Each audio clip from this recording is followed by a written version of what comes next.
topiknya apa, topiknya apa. Saya bingung. Terus saya bilang nasib ditanyain. Ya udah judulnya nasib jadinya. Enggak bercanda. Hari ini saya mau bicara tentang nasib, saudara. Kalau saya kasih gambar, kita seringnya diperhadapkan sama dua. Kelihatannya ini gampang, satu cerah, satu ada petir, kemudian tulisannya easy way, hard way. Pilih mana? Ya, tahu nggak di belakang matahari ada apa? Nggak pernah tahu kan? Di belakang yang sinar terang itu ternyata ada jurang isinya buaya semua. That's your easy way. Yang hard way kelihatannya serem, hujanan basah, tapi di sana ternyata ada theme park yang cakep, yang masuknya gratis. Bisa ride, segala ride dengan gratis. Kasih popcorn gratis. Loh enak kan? Kadang-kadang kita diperhadapkan satu pilihan dan kita berkata, kayaknya ini lebih bagus, kayaknya lebih enggak. Hari ini saya mau bagikan apa yang menjadi rema dalam kehidupan saya. Karena yang saya lihat dalam kehidupan saya itu bukan apa yang sedang di depan mata saya. Saya hampir tidak pernah melihat kalau bilang begini, kayaknya kayak gini nih bagus nih enggak. Tapi saya akan jauh berpikir dan saya tanya sama Tuhan, Tuhan ujungnya apa? Karena itu yang lebih penting, betul? Yang ngantuk katakan yes. Separuh ngantuk. Yang ngantuk katakan yes. Aduh ampun. Yang mau diberkati katakan yes lebih kenceng. Nah, oke. Puji Tuhan masih pada mau diberkati. Klik. Pencetin aja deh. Di sini kadang nggak jalan ya. Saya pakai punya saya sendiri. Tadi saya kasih receivernya udahan. Nggak, udah saya kasih receivernya. What do you believe? Pertanyaannya tentang nasib, destiny. Apa yang teman-teman semua percaya di sini? A, my destiny is in my hand. B, my destiny is in God's hand. Yang mana yang dipercayain? Wah, pasti bilang B. Kenapa? Karena lagi di gereja. Jawabannya mudah, B. Siapa yang bilang A? 1. Berapa lagi yang bilang A? 2. Yang B? Boleh angkat tangan yang B? Yang gak ngerti saya ngomong apa?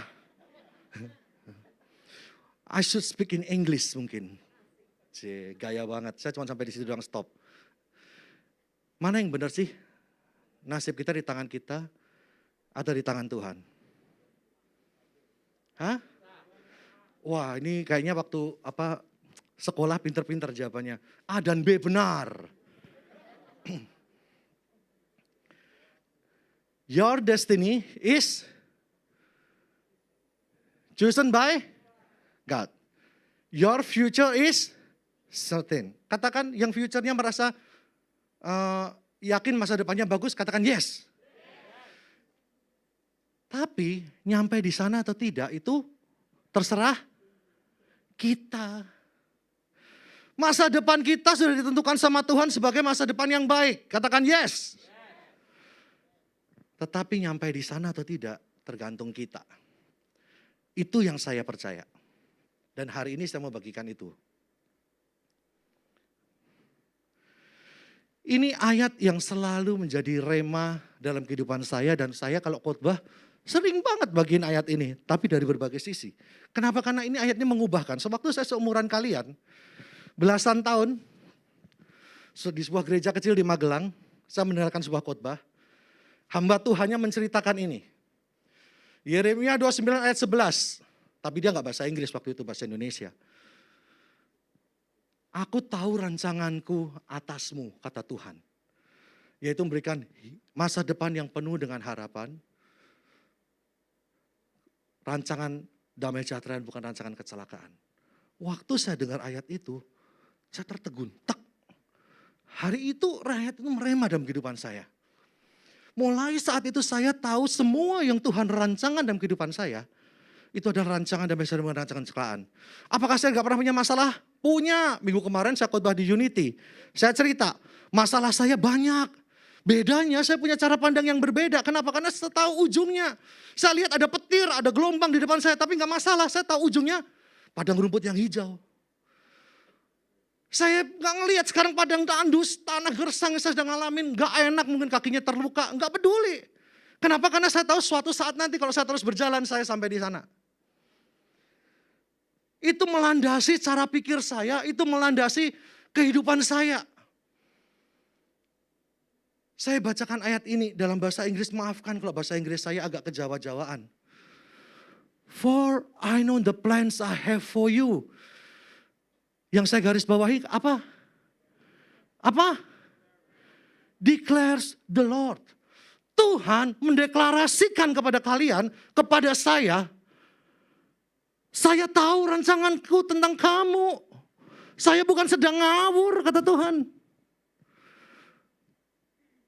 Saya mendeklarasikan loh, bahwa rancanganku adalah rancangan damai sejahtera, bukan rancangan kecelakaan. Plans to prosper you and not to harm you. Plans to give you hope and a future. Itu Tuhan yang mendeklarasikan. Waktu mendengar itu saya langsung bilang begini, yes, saya percaya sekarang. Dan tahu nggak dalam kehidupan saya, di sini ada anak istri saya, nggak akan saya bohong, ada Tuhan juga. Sepanjang kehidupan saya Tuhan buat itu terjadi. Banyak yang saya hadapin, banyak kali pula Tuhan menunjukkan masa depan saya, masa depan penuh dengan pengharapan. He give me futures, He give me hope. Prosper and not to harm me. Kadang-kadang memang terasa lagi sakit, berat, ada masalah. Sekarang pun lagi ada masalah. Gak apa-apa. Akan ada pelangi sehabis hujan katanya. Badai suatu kali akan mereda. Tenang aja, ikutin aja, pasti selesai. Saya garis bawahin statement ini, this is given. Given kepada kalian, given kepada saya, kepada Anda semua. Bukan sesuatu yang harus kita achieve. Tetapi Tuhan bilang, I declare, I give you prosper and not to harm you. Give you futures. Give you hope. Itu given. Yang mau menerima ini katakan, yes, amin. Kurang kenceng. Yes, amin, gitu dong. Saya senang kalau anak muda semangat. Ini teman saya loh, satu geng sama saya. Paling semangat dia. Yang sini jangan kalah dong, katakan yes, amin, gitu dong. Gitu. Sometimes life ya kayak begini nih gitu. Kita punya plan A yang di atas kelihatannya lurus. Rencana saya akan begini, lulus kuliah, saya akan begini. Kemudian saya akan sukses sebagai CEO perusahaan besar, yeay gitu. Kalau gagal gimana? Oh, saya punya plan B, agak sedikit repot sih, itu ada belok-beloknya. Tapi akhirnya saya CEO, yeay. Tapi real life, ruwet saudara. Kalian mungkin masih muda, masa sih? You should have a plan, you should have a goal, memang benar. Tetapi, beware, sometimes life ya kayak begini ini. Selesai sekolah, SMP, yes, akhirnya penderitaanku berhasil. Selesai, guru-guru SMP, pelajarannya susah. Masuk ke SMA, lebih berat, lebih enteng? Lebih enteng, wah. Tidur terus enteng. Lebih berat. Terus abis itu masuk kuliah lebih apa? Berat lagi. Dan kemudian ketahuilah. Masuk dunia kerja. Kadang-kadang pengennya jalan mulus. Iya, sometimes ada jalan mulus tuh di aspal sama Tuhan lurus. Tapi tiba-tiba kita ketemu sama padang gurun. Saya recently ke padang gurun. Lewat ke sebuah gurun lah. Suhunya 46. Begitu keluar dari mobil, kira-kira setengah meter keluar dari mobil, pengen balik. Kaget terpaan hawa panasnya kayak hair dryer. Kenceng banget, panas banget. Terus saat itu saya bilang sama istri saya tambah yakin gak mau masuk neraka. Panas banget. Orang gurun aja panasnya kayak gini gitu, gak tahan saya gitu. Jadi saya akan bersungguh-sungguh lebih. Gak mau masuk neraka, lebih panas saudara dari gurun. Gurun itu gak enak, haus, dehidrasi, gak ada sumber apa-apa, kelihatannya gak ada kehidupan. Ditambah ada skorpion, ada ular retel, segala macam yang berbahaya. Sometimes kehidupan kalian akan kayak begitu. Melewati gurun, pikirnya aduh setelah gurun pastilah. Tanah lapang, tanah hijau, kadang-kadang iya, kadang-kadang malah justru gunung es, gunung Everest yang kita hadapin. Lebih berat gak? Sama beratnya. Mendaki ke gunung, berat, mungkin terluka tangannya. Tapi at the end, sampai di destiny. Saya mau tanya, kalau kira-kira sampai di sini menyerah. Kalau di sini menyerah mah kebangetan ya. Di sini menyerah. Nyampe sini enggak? Enggak. Nyampe sini enggak? Boro-boro orang di sini udah quit. Kalau di sini menyerah sampai sini enggak? Enggak. Sometimes kehidupan memang seperti itu. Adik-adik, teman-teman. Pelajaran nomor 1 yang saya mau bagikan hari ini. Keep moving. Berjuang dong. Kalau enggak ya enggak akan sampai tujuan. Nanti terakhir saya ada video buat ini. Kadang-kadang it's difficult, confusing, bingung kok gini sih Tuhan. Katanya masa depan penuh pengharapan. Apanya penuh pengharapan? Apa? Kayak kelihatannya gak ada masa depan buat saya. Orang gini aja gak bisa, gitu aja kekurangan itu segala macam. Mau kuliah gini gak bisa, segala macam pikiran. Kadang hard.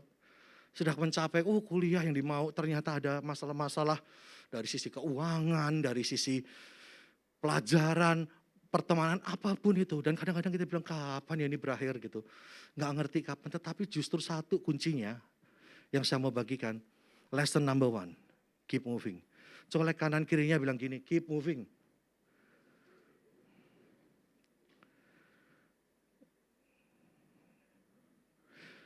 Pelajaran nomor 1 sebagian terus bergerak, terus berjalan, berjuang, selesaikan perjalananmu. Kalau enggak akan sampai. Wah, saya punya banyak cerita di sini tapi saya enggak akan panjang-panjangin karena waktu saya di sini khotbah cuma 3 jam kan ya. Jadi enggak bisa panjang-panjang. Tapi ada satu cerita yang saya mau bagiin sama teman-teman. Ada yang tahu cerita wanita pendarahan 12 tahun? Yang tahu angkat tangan. Oke. Markus 5 ayat 25 sampai 29. Adalah di situ seorang perempuan yang sudah 12 tahun lamanya menderita pendarahan. Pendarahan 1 tahun aja sudah harus infus darah kadang. Ini 12 tahun kondisinya pasti sangat lemah.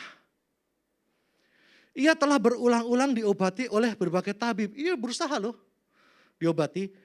Sehingga telah dihabiskannya semua yang ada padanya. Namun sama sekali tidak ada faedahnya.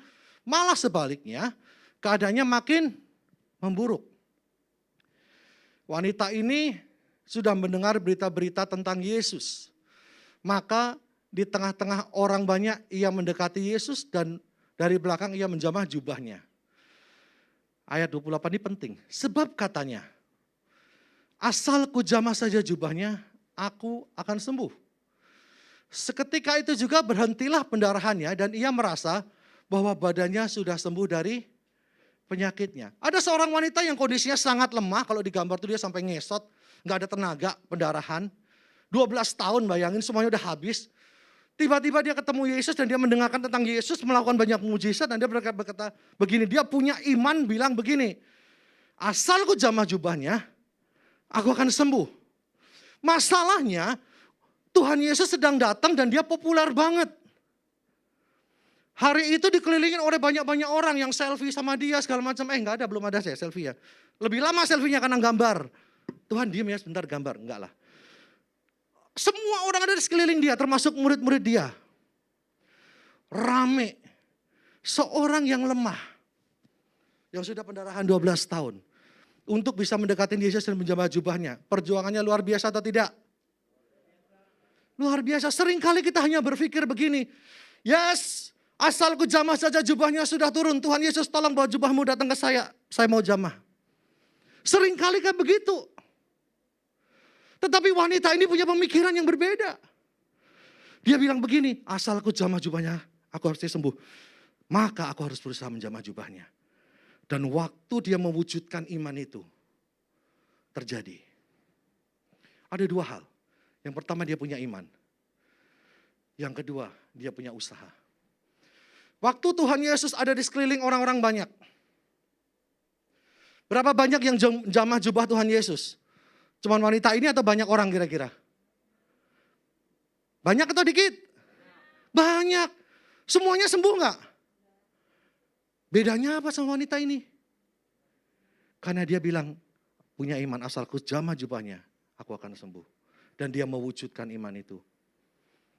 Ada banyak cerita di Alkitab tentang ini. And the long list continues, saya bilang. Adik-adik, teman-teman semuanya perhatiin. Kalian tadi boleh berkata, yes, masa depanku masa depan penuh pengharapan. Tuhan memberikan rancangan damai sejahtera bukan rancangan kecelakaan. Itu benar, itu iman yang bagus. Tetapi wujudkan itu. Bukan dengan tutup, diam, duduk, diam, nonton TV, nonton Netflix dan berkata begini. Kan Tuhan berkata, masa depanku penuh pengharapan. Kalau itu tidak terjadi, salahnya Tuhan yang berjanji. Nggak bisa kayak begitu, kenapa? Karena kita sepakat tadi masa depan kita di tangan Tuhan ditentukan sama Tuhan. Tetapi nyampe sana atau tidak itu urusan kita, betul?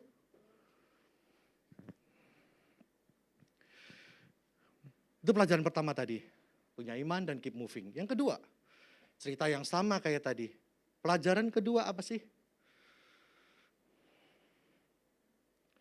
Hati-hati. Kadang-kadang di sana ada banyak jembatan Batman. Kelihatannya padang belantara, lurus. Tapi ternyata di sana ada jebakan pasir hidup yang kalau kita nyemplung bisa kesedot. Ada skorpion, ada ular. Di gunung juga banyak batu yang kelihatannya kokoh waktu dipegang bisa jatuh, kepleset, jurang. Ada banyak sekali jebakan Batman dalam hidup kita. Dan seringkali kita lupa problemnya. Orang hanya berpikir berusaha. Tetapi tidak mengantisipasi jebakan Batman ini. Ngerti gak sih jebakan Batman? Ngerti ya? Karena saya nggak ngerti asalnya dari mana tadinya. Saya cuma pakai istilah teman-teman saya berkata jebakan Batman. Oke, jebakan Batman. Kayaknya Batman gak suka jebak sih, tapi ya gak apa-apa. Jebakan Batman, hati-hati. Seringkali kita diberikan hikmat sama Tuhan, tetapi kita hanya berpikir rohani bagus. Fokus sama Tuhan bagus. Punya iman bagus, berjuang bagus. Tetapi juga hati-hati, ada banyak hal yang bisa menjebak kita, kita nyemplung tanpa kita sadar. Dan hari ini saya juga mau sharing apa itu yang menjadi jebakan Batman. Yang pertama, saya nggak akan panjang di sini. Tapi yang pasti adalah dosa lah.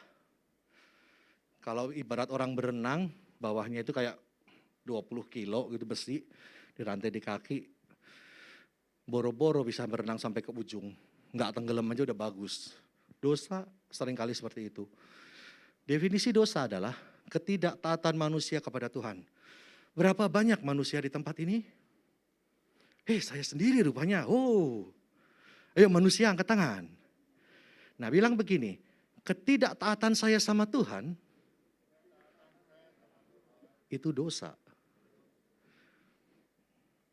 Kadang-kadang dosa itu apa sih? Membunuh orang. Dan segala macam. Sebenarnya definisinya adalah kalau kita melanggar firman Tuhan, nggak taat sama Tuhan, itu dosa. Paling gampang kayak begitu. 1 Korintus 10 ayat 1-22. Cerita bangsa Israel keluar dan masuk ke tanah perjanjian. Saya pernah khotbah tentang ini, saya lupa pernah ngomong di PPA atau enggak, tapi saya pernah khotbah. Kalau jalan kaki pakai Google Map, itu tidak sampai 40 tahun. Dari Mesir ke tanah perjanjian itu kalau pakai Google Map, coba entar kapan-kapan, jangan sekarang ya, entar di rumah lihat Google Map. Enggak jauh. Cuman berapa hari gitu, enggak nyampe 40 tahun. Tapi bangsa Israel sampai di sana berapa? 40 tahun dan yang masuk tahu enggak berapa? Yang masuk berapa semuanya? Yang keluar berapa juta orang, yang masuk berapa? Yang masuk cuma Yosua, Kaleb. Kenapa?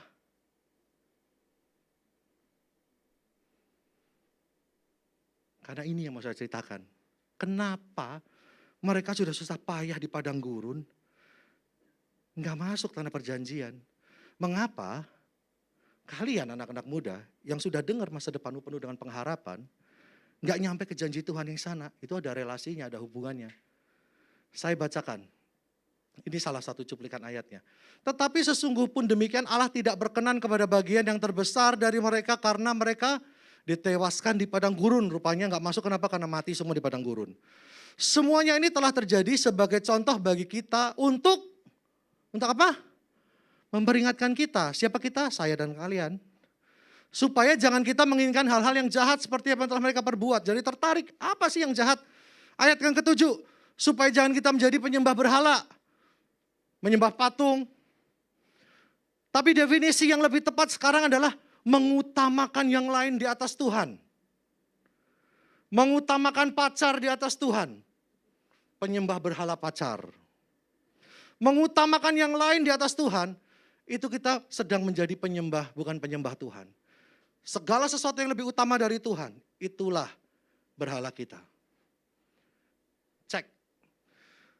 8, janganlah kita melakukan percabulan.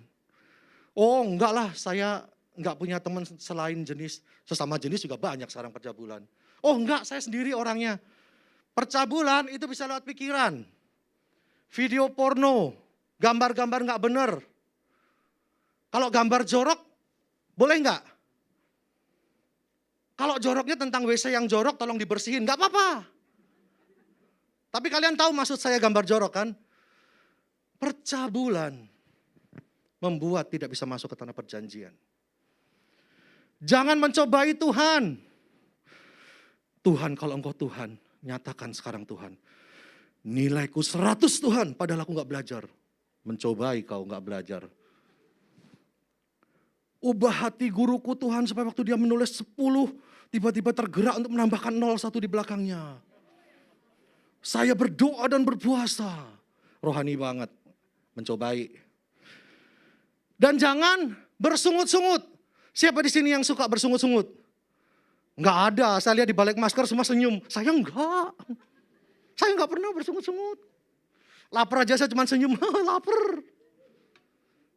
Bersungut-sungut. Tuhan katanya masa depan saya penuh dengan pengharapan. Kok sekarang tanahnya tandus? Tuhan katamu memberikan masa depan yang bagus. Kok saya memilih sekolah aja susah? Kenapa Tuhan gak berkati orang tua saya sehingga gak bisa nyokolahin saya yang bagus? Dan seterusnya. Bersungut-sungut. Kenapa bersungut-sungut Tuhan gak mau? Ada banyak cerita tapi salah satunya adalah karena itu pernyataan dari ketidakpercayaan kita sama Tuhan. Waktu saya berjanji sama anak saya, bilang saya nanti pulangkan bawa oleh-oleh. Waktu saya pergi saya bilang bawa oleh-oleh. Terus dia teleponin saya, mana oleh-olehnya, mana kok gak datang-datang. Iya orang gua belum datang gitu kan ya. Tapi itu tanda ketidakpercayaan. Hati-hati dengan bersungut-sungut. Saya katakan gampang. Tetapi itu bisa masuk ke tanah perjanjian. Ditegaskan di ayat 11. Semuanya ini telah menimpa mereka sebagai contoh. Dan dituliskan untuk, baca bareng-bareng 2, 3. Menjadi peringatan bagi kita. Mau masuk tanah perjanjian? Oi, angkat tanganmu yang mau masuk tanah perjanjian. Jangan lakukan seperti yang saya lakukan. Belajar dari mereka. Raih janji Tuhan, amin. WhatsApp yang kedua. Berkat anak sulung dan yang tadinya di Esau jatuh ke Yakub. Tahu kan ceritanya ya? Esau anak sulung, adiknya Yakub. Birthright atau berkat anak sulung itu seharusnya diberikan kepada anak yang sulung, yaitu Esau. Tapi suatu kali habis berburu Esau lapar dan dia bilang ngelihat semangkuk kacang merah yang adiknya masak, dia bilang, Dek, mau dong yang merah-merah itu sedep banget kayaknya. Kemudian adiknya bilang, ya oke, tapi kasih dulu hak kesulunganmu ke aku. Pikirnya Esau, ya udahlah lapar solusi gampang. Oke, deal. Salaman ya, deal ya kok. Oke kau Esau, deal. Hak sulungnya ke gua. Waktu diberkati, lihat nih, Ishak memberkati Yakub dengan berkat anak sulung.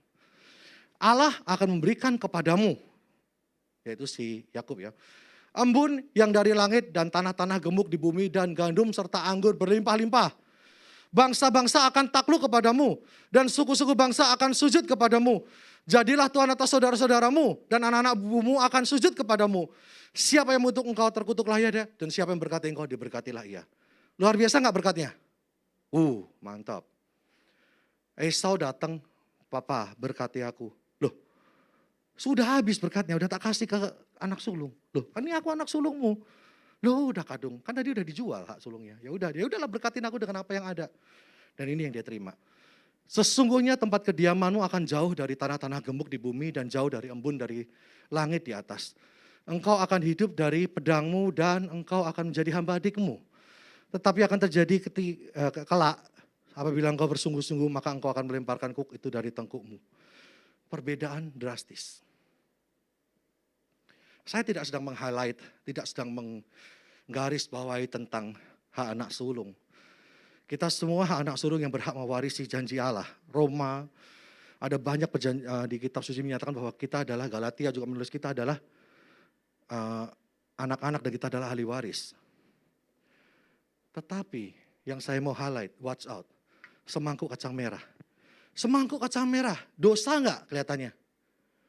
Dosa enggak semangkuk kacang merah? Makan kacang merah dosa enggak? Kagak. Kecil atau gede? Kecil, itu bukan sekarung berlian. Semangkuk kacang merah untuk menyembuhkan laparnya saat itu. Kelihatannya simple, sepele, tetapi itu membuat Esau tidak meraih janji yang seharusnya dia dapatkan. Hati-hati yang kedua, semangkuk kacang merah. Apa yang menjadi semangkuk kacang merahmu hari-hari ini? Apa yang hal kecil yang kelihatannya kalian berkata, ini hal kecil. Tapi itu sebenarnya akan mengganggu kalian untuk mencapai tujuanmu. Mencapai janji-janji Tuhan. Saya punya beberapa contoh, ada banyak contoh. Tentang waktu.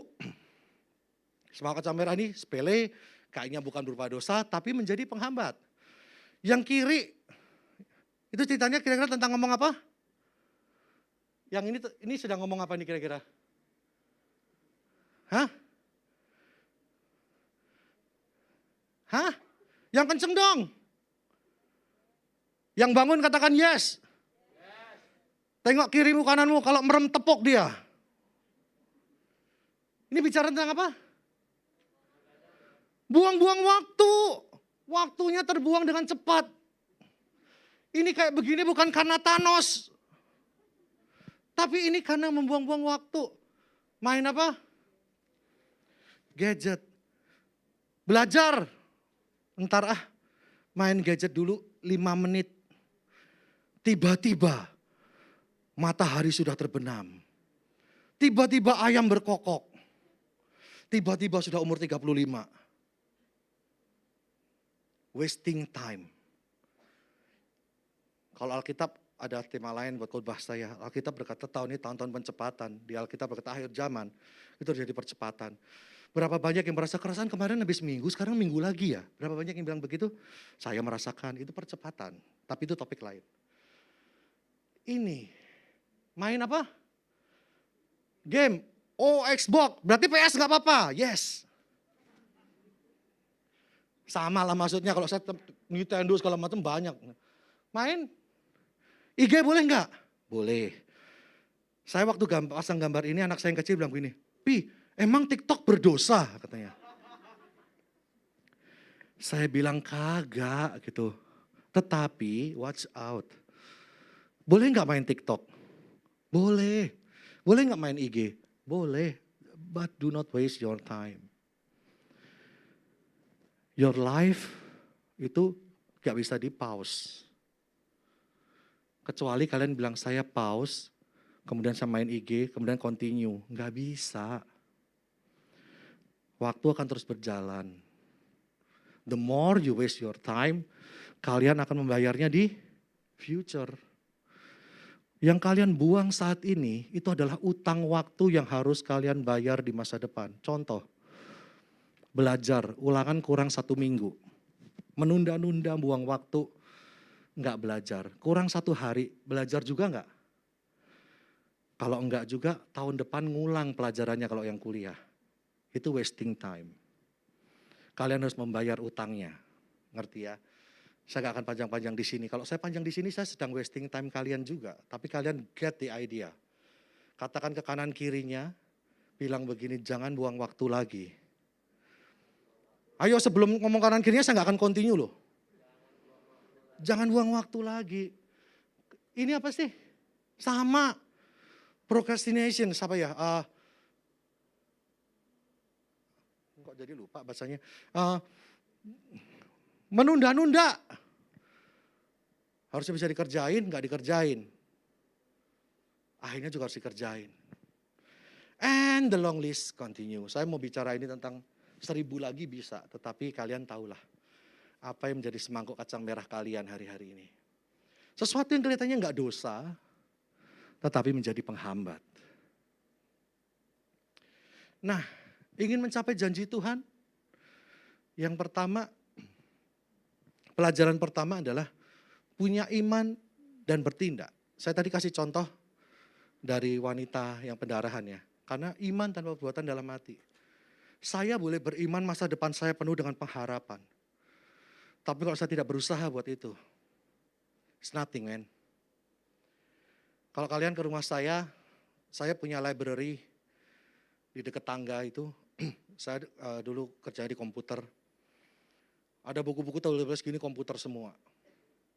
Ada beberapa yang ada darahnya. Kenapa? Karena saya ini dari kecil kalau terlalu stres, tertekan, mimisan. Tetapi saya fight for my futures. Saya mengandalkan Tuhan. Jangan bilang saya hanya mengandalkan kekuatan saya loh, enggak. Saya benar-benar nanya sama Tuhan. Saya benar-benar mengandalkan Tuhan. Tetapi saya juga berjuang habis-habisan. Saya berjuang sampai saya bilang, oke, this time I give up. Tetapi waktu saya give up pun, enggak, terus saya santai. Keep thinking, ada apa ya? Tuhan, berikan saya kreativitas. Tuhan, berikan saya hikmat. Berdoa, cari Tuhan, cari jalan keluar. Ada banyak cerita. Saya pernah cerita, saya mengandalkan Tuhan. Suatu kali saya kerja di komputer, enggak pernah ada, itu solusi yang paling baru, program yang paling baru, enggak ada yang tahu di Indonesia. Kita yang pertama kali pakai. Kemudian perusahaan-perusahaan lain pada mau belajar dari kita. Hari itu ada problem. Programnya nggak jalan. Padahal sudah dipanggil dari perusahaan-perusahaan lain untuk belajar. Malunya setengah mati, saya yang pegang kan. Jam 9 tamunya akan datang. Program komputer itu di server, di komputer-komputer yang gede gitu. Nggak jalan. Sampai jam 9 malam saya nggak pulang. Saya coba solusinya nggak ketemu. Saya berdoa nggak? Berdoa. Tetapi jujur sama kalian kadang-kadang saya berpikir, Tuhan mana tahu komputer ya, server. Tuhan Yesus hidup di zaman kapan gitu loh. Tapi saya waktu itu dalam satu titik putus asa. Dan saya sampai bilang begini, ini kalau tak terusin bisa gila karena sini udah kenceng banget. Jadi saya take a deep breath, ngambil kopi, bikin teh, ngeliatin jalanan yang sudah mulai lengang di Jakarta. Sambil saya berdoa, Tuhan, gimana Tuhan besok jam 9? Tiba-tiba di hati saya bilang begini, cek bagian ini. Bagian yang paling mendasar. Saya bilang, Tuhan itu bagian yang paling mendasar. Impossible saya terlewat, tim saya terlewat. Impossible Tuhan. Itu pasti udah beres. Minum teh. Tuhan gimana? Tuhan bilang, cek bagian ini. Enggak Tuhan, itu sudah pasti beres. Tuhan gimana? Sampai Tuhan bilang, katanya nanya, cek. Wih.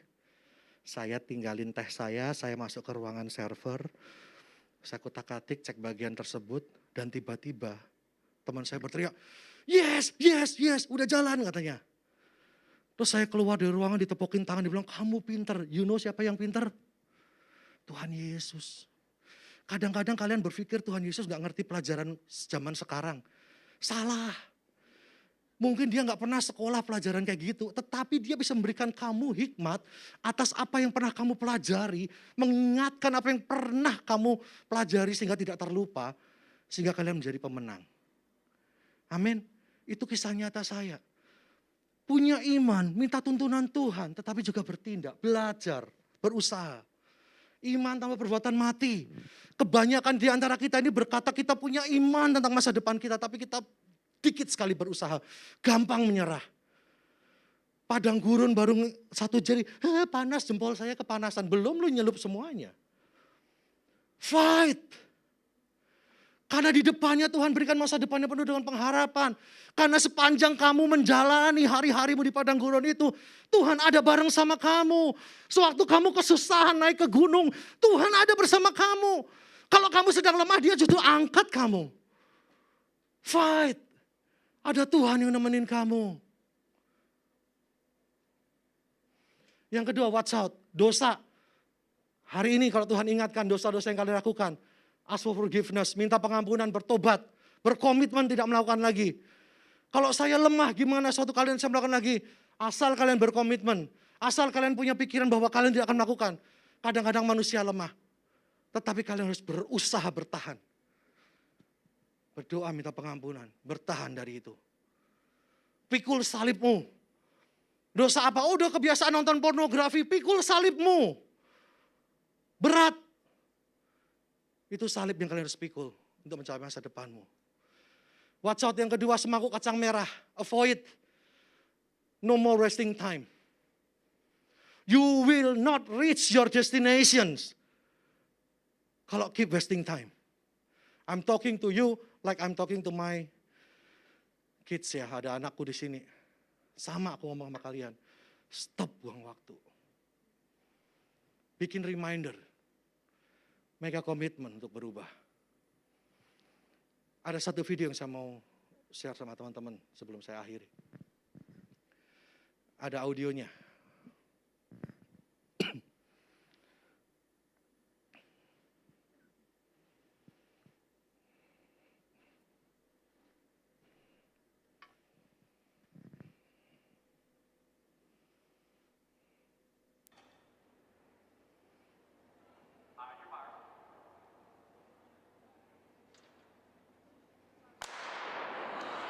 The 600-meter underway. Heather Dorniden in Minnesota finished second in this event a year ago. She is in lane 4. And Dorniden is probably going to be your favorite. She actually won the NCAA championships in 2006 in the 800, but she only won one Big Ten championship in the 2 years. 3 laps in this event, 600 meters, 3 times around the 200-meter track here at the field house. What a bold move by Fawn. She's looking very confident, and the Penn State runner is just running amazing today. She did win her heat in the 400, but ended up taking 4th overall. That's Fawn Dorr moving into the lead, a sophomore from Penn State. Dorniden running second. Dorniden last year scored 23 points for the Golden Gophers in their Big Ten championship, so they're really relying on getting a lot of points from her this weekend, and she's just coming up Fawn Dorr now in the home stretch, heading into the bell lap. Boleh pause dulu videonya, pause. Falling down, gets up quickly, but that's going to cost her. Video Lucky pause. she wasn't injured. Nah, Heather Dorniden namanya. Dia lari berjuang, kayak kalian, berjuang untuk mencapai garis finish. Lari. Kelihatannya paling belakang, kemudian mulai satu demi satu bikin progres yang bagus. Kalian happy? Of course happy. Wih, saya sekarang nggak paling belakang. Kemudian tiba-tiba kalian menjadi nomor 1. Tuhan baik. Tiba-tiba, entah kenapa dia jatuh. Brek. Kalau tahun pernah nanti lihat video gerakan lambatnya, dia jatuhnya bukan sekedar sebentar. Kepalanya kebentur ke lantai. Dan ini lari trek cepat. Ke video aja. Nggak usah dinyalain, nanti takut terlalu terang. Tetap di video, nanti masih di continue videonya. Nah, waktu dia jatuh, dia punya pilihan 2. Apa? Get up dan lari. Dengan resiko dia tertinggal jauh. Atau meratapi nangis dan berkata, Tuhan gak adil. Ini curang nih, lapangan gak bener. Yang bikin sepatu salah. Dan segala macam attitude lainnya. Menyalahkan sana, kanan, kiri, menyalahkan Tuhan. Dia tapi milih option pertama, get up and run. Coba play. Lanjut.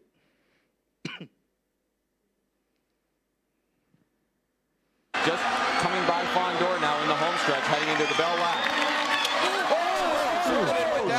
Dorniden falling down, gets up quickly, but that's going to cost her. Lucky Ini she putaran wasn't terakhir. injured. Her teammate Final just lap. went to the front though, so they may Ya be sudahlah, able to kubur recover from impiannya. that. And Dorniden is flying down the She backstretch. is catching up. She is going to catch Fawn Dorr, and she may catch the leaders. Wow. Wow, she's got Fawn. Lumayan, sekarang peringkat 3 tuh. Can she pull it off? She's moved into 3rd. Dorniden coming down the stretch from the outside. Dorniden coming on strong. Dorniden. Peringkat 2. Dan tahu nggak at the end? Selisih tipis di peringkat 1. Wow, unbelievable. That is amazing. To fall in a 600, I mean, this is basically a sprint. I mean, this is an Oke, boleh extended stop 400 videonya. basically. To fall with 200 meters to go and get up and... Dalam hidup kita punya 2 reaksi. Keep running and fight. Kenapa? Karena kita punya keyakinan Tuhan sudah memberikan masa depan yang penuh dengan pengharapan.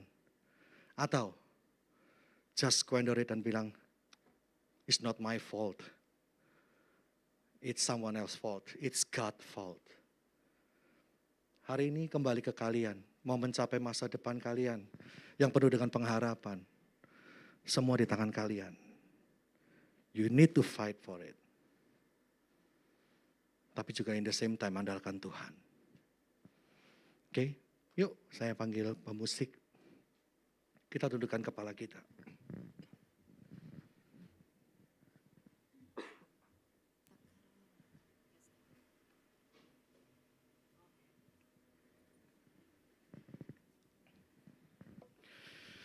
Tuhan, anak-Mu selesai berbicara, tetapi Tuhan Engkau yang mengurapi setiap kami, untuk kami bisa mengerti kebenaran firman-Mu ini. Biarlah apa yang Tuhan buat dalam kehidupan hamba, segala hal yang baik, Tuhan boleh impartasikan kepada generasi muda-Mu ini. Berikan mereka keyakinan, iman, pendampingan, supaya mereka tahu Tuhan selalu ada bersama mereka. Di saat masa-masa sulit mereka Tuhan ada. Supaya mereka juga tahu masa depan yang Tuhan sudah jaminkan kepada mereka adalah bukan sesuatu yang pura-pura, tetapi sesuatu yang benar-benar Tuhan maksudkan buat setiap kami. Mampukan kami mencapainya ya Tuhan. Hari ini ada kuasa Tuhan di tempat ini. Hari ini ada kasih Tuhan di tempat ini. Kalau ada Tuhan ingatkan dosa-dosa, kalian boleh minta ampun sama Tuhan dan bikin komitmen untuk meninggalkannya. Kalau Tuhan ingatkan sama kalian semangguk kacang merah kalian yang bisa menghalangi kalian, minta kekuatan dari Tuhan untuk bisa melepaskannya dan menghindarinya. Karena sesungguhnya Tuhan sudah menjanjikan kemenangan bagi kita. Tapi respon kita menentukan apa kita sampai atau tidak. Urapi setiap kami ya Tuhan. Berkat-Mu turun atas kami. Ku yakin Kau hadir di sini. Ku rasakan kuasa yang tak terbatas. Ku yakin Kau nyata di sini.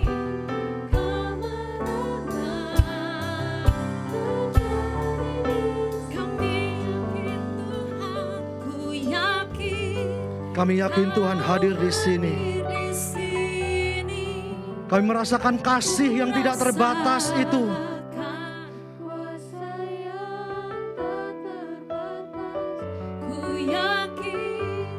Kau nyata di sini, kemenangan terjadi di sini. Ku yakin.